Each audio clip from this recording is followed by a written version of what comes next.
Hi guys, welcome back again.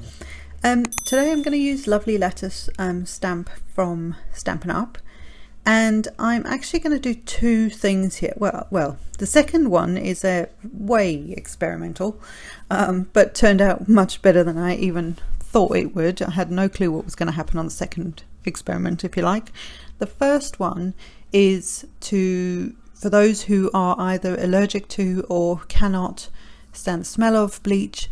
I'm going to show you another way to get the same sort of effect of the bleaching technique.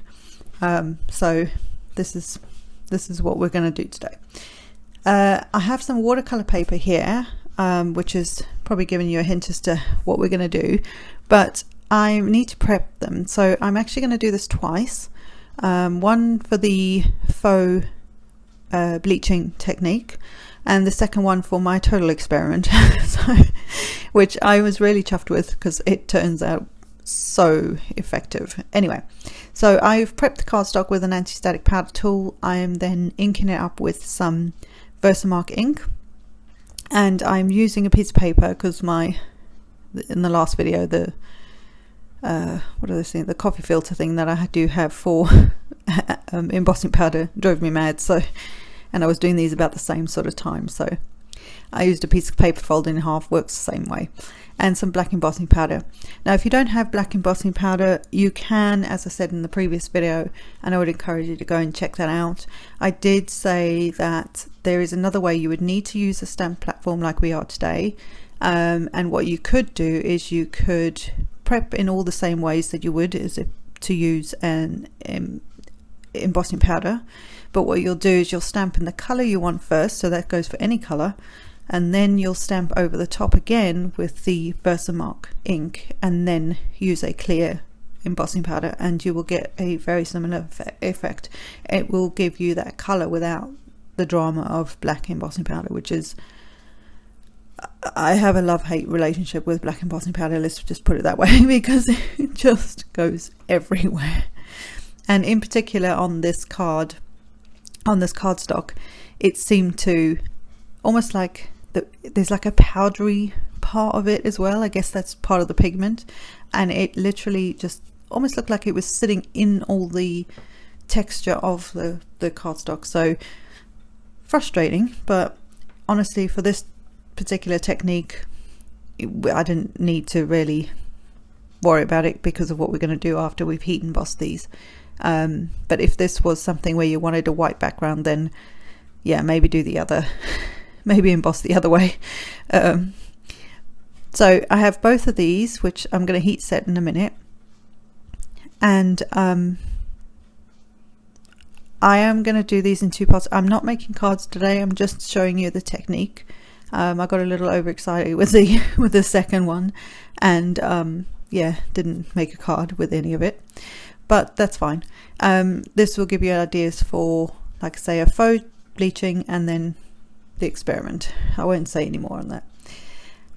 So I'm just heat setting these and getting them nice and shiny.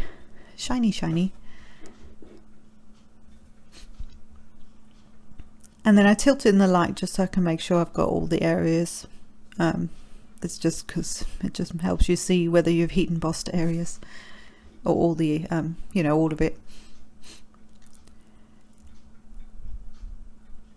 And I'm just using a microfiber cloth to get any excess powdery bits from the anti-static powder tool or whichever off it. Now I didn't realize my camera wasn't on. Maybe I didn't press record, who knows.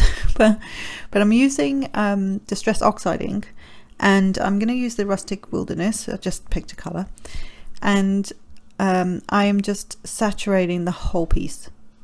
There's no rhyme or reason. I'm not being careful. I am just getting that ink right on there, and especially over that image. So around the outside is not so bad. It doesn't really matter. Like I say, maybe one day I will make these into cards, so I've got that whole sheet that I can then play around with and add more texture, because Distress inks will always react to moisture and water, so I can always add splatter in that later if I want to. But for now I'm just getting both pieces completely saturated with this color.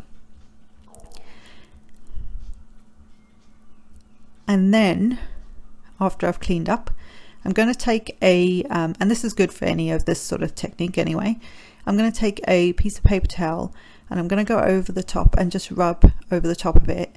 What I want is to get any of the excess ink off the embossing, because I still want that embossing powder, you know, where we've embossed, to shine, but I don't want the ink over the top of it, so you just buff it off.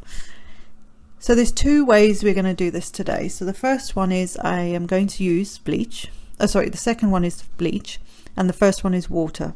So I have a dedicated brush and little grey thing for little bowl for bleach, but my cup is always for water for some reason.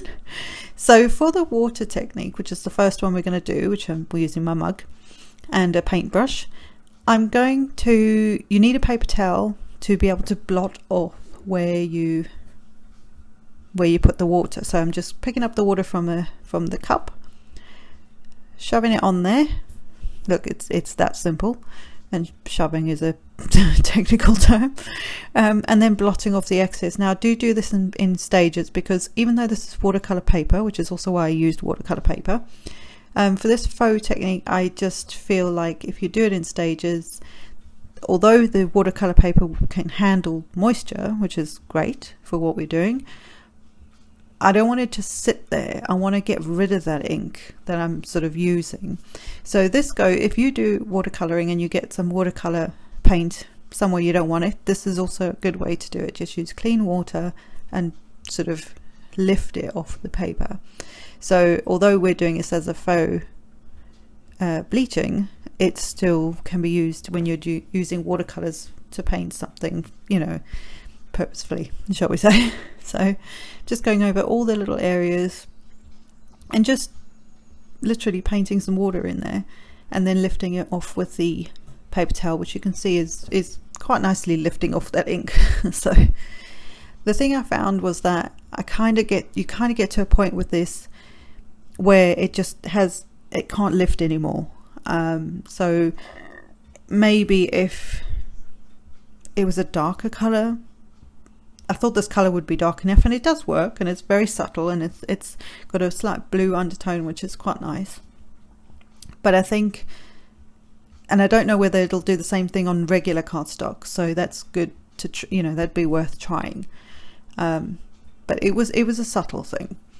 This one, using bleach in the exact, remember we did the same thing with both these panels. Look at how it reacts. It literally, I stopped for a second because I was like, what? I honestly didn't know what it was going to do. I had no clue. I had my brain just couldn't work this one out. Now I'm not blotting any of this off. I'm leaving this to do its thing, like it would if you'd watched my previous video. You leave it to do its thing. You leave it to work itself out. You leave it to bleach. That's what you're leaving it there to do. So you don't blot this off, you just let it react and do its thing. So, but again, I'm quite careful. Obviously, everywhere that you put that bleach, it's going to react. The same with the water for this particular way of doing it. Everywhere you put that water, it will react. It's oxide ink. It's going to react with moisture, which now I'm saying that makes sense why the bleach is reacting to the ink. But at the time I was just like, wow. And I think this is a much better result. For me, this is like bleaching on a different level. but I adore how this reacted, and I just think it's so cool. So for bleaching, you can use color core or colored cardstock. Try the different ones, and also ink like we've done here. But if you can't use those things, then I would use water, and that will give you a softer tone. So I hope you've enjoyed this, guys, and I will see you in the next one. Bye.